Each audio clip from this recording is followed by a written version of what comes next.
د افغانستان په یو سفارت کې د جمهوریت د نوم او ملي بیرغ خلاف خواشینونکی اقدام او په بلوچستان کې پر پولیسو خطرناک برید.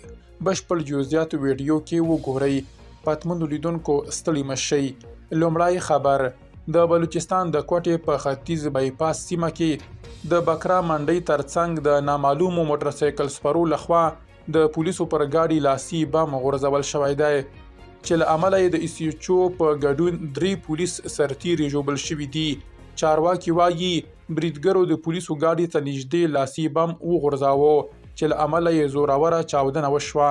په دې پیښه کې ایس ایچ او سخت ټپي شوی او له نورو 2 ټپیانو سره روغتون ته لیږدول شوی دی.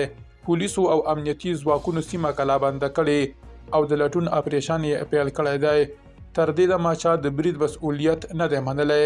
دویم خبر: په هالند کې د افغانستان استازولۍ د خپلې ویب پاڼې له لوګو او ټولنیزو رسنیو پاڼو څخه د افغانستان د اسلامي جمهوریت نوم او ملي بیرغ لرې کړی دی. سرچینې وایي چې دا اقدام په هالند کې د افغانستان استازي لخوا شوی، چې د اسلامي امارت له واکمنۍ سره همکاري کوي.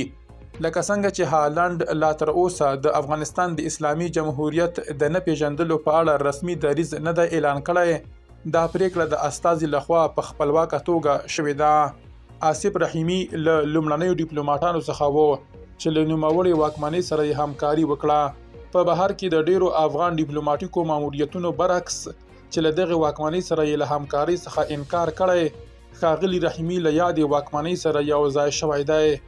نوموړی له کابل ادارې سره د خپلې همکارۍ په اړه د نیوکې په ځواب کې افغانستان انټرنیشنل ته وایي چې له بهرنیو چارو وزارت سره همغږي او اړیکه یوه ټولیزه چاره ده.